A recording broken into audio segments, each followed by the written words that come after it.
আরজিকর কাণ্ডে নবান্ন ঘেরাও অভিযানে আজ রক্ত ঝরে। আগামীকাল রাজ্য জুড়ে 12 ঘন্টা বাংলা বন্ধ ডেকেছে বিজেপি। মঙ্গলবার সাংবাদিক বৈঠক করে ঘোষণা করেন বিজেপির রাজ্য সভাপতি সুকান্ত মজুমদার।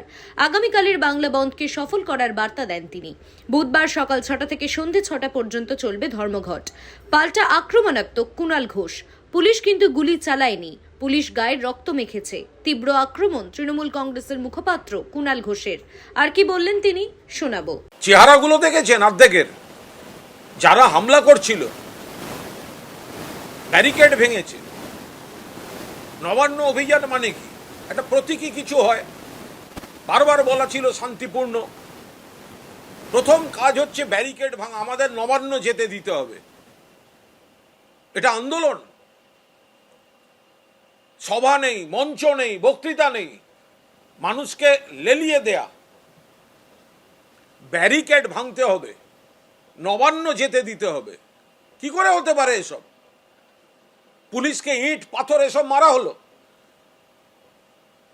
একাধিক পুলিশ জখম, আইসি চণ্ডীতলা মাথা ফেটে রক্তারক্তি, একাধিক পুলিশ কর্মী জখম। অরাজকতা তৈরি করার চেষ্টা হলো বিজেপির কিছু গুন্ডা আর ওই ডিএ মঞ্চের বকলমে কিছু সিপিএম ক্যাডার নির্দিষ্ট কিছু জায়গায়। তার উপরে আবার বাংলা বন্ধের ডাক দিয়েছে বিজেপি, মুখোশ খুলে গেছে। আজকে অরাজকতার দিল্লি নিয়ন্ত্রিত, বাংলাকে অশান্ত করতে হবে। জাস্টিস এখন সব ভুলে গেছে, এখন চেয়ার চাই। উই ওয়ান্ট জাস্টিস আর নেই, সেটা তো সিবিআই, সেটা তো সিজিও কমপ্লেক্স। মামলাটা সুপ্রিম কোর্টে, গন্ডগোল করো কলকাতায়, টার্গেট করো নবান্ন। একটা বড় প্লট।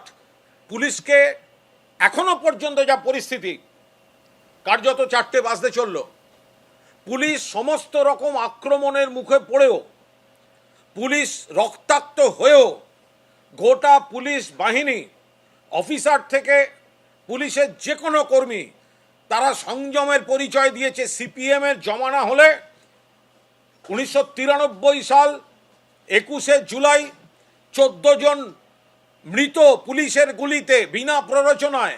আর আজকে সমস্ত প্ররোচনায় পুলিশ গায়ে রক্ত মেখেছে, পুলিশ কিন্তু গুলি চালায়নি। কোচবিহারে বুদ্ধবাবুর পুলিশ 5 জনকে গুলি করে ফরওয়ার্ড ব্লক মেরে দিয়েছিল। এখানে পুলিশ সংযত, সবাই দেখেছে হামলা কারা করেছে, কারা ব্যারিকেড ভাঙতে গেছে। পুলিশ মবকে ডিসবার্স করতে যেটুকু না হলে নয় সেটুকু করেছে। আর বাংলা বন্ধ ডাক দিচ্ছেন সুকান্ত মজুমদার। আগামীকাল 28শে অগস্ট পশ্চিমবঙ্গের বুকে কোনো বাংলা বন্ধ হবে না।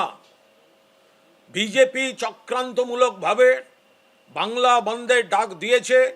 এই বাংলা বন্ধের ডাক মানুষ ব্যর্থ করুন। সাধারণ মানুষ তারা দেখেছেন বাংলা তুলনামূলকভাবে শান্ত, উন্নয়ন কাজ। যদি আরজি করের যে বিচ্ছিন্ন ঘটনা, দুর্ভাগ্যজনক ঘটনা ঘটেছে, তার একজন মাত্র অ্যারেস্ট হয়েছে, সেটাও করেছে কলকাতা পুলিশ। তদন্তটা সিবিআই এর হাতে। অরাজকতা তৈরি করছে এই ছুতো নিয়ে, শকুনেরা অরাজকতা তৈরি করছে। অনেক বড় প্লট হয়েছে, দয়া করে এতে পা দেবেন না। সাধারণ মানুষের আবেগ, জাস্টিস চাওয়ার আবেগ আমরা সম্মান করি, স্যালুট দিই। কিন্তু আপনাদের আবেগের সুযোগ নিয়ে তাকে বিপথগামী করার চেষ্টা করে সেই জায়গা থেকে রাজনৈতিক অরাজকতা তৈরির প্লট তৈরি করে ফেলেছে এরা। যাচ্ছে নবান্ন, ব্যারিকেড খুলে দিতে হবে, নবান্ন দখল করতে হবে।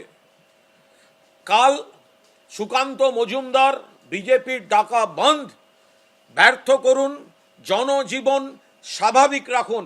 এটা বাংলার বিরুদ্ধে চক্রান্ত। বিজেপি মহিলাদের সম্মান দেয় না। যে ভদ্র মহিলার নাম মমতা বন্দ্যোপাধ্যায়, যার দলে সব থেকে বেশি সংখ্যক মহিলা পদাধিকারী, মহিলা এমপি, মহিলা এমএলএ, মহিলা পঞ্চায়েত সদস্য, মহিলা পুরপিতা, কন্যাশ্রী থেকে লক্ষ্মীর ভাণ্ডার থেকে শুরু করে মহিলাদের আর্থিক এবং সামাজিক উন্নয়নে যিনি দৃঢ় প্রতিজ্ঞ।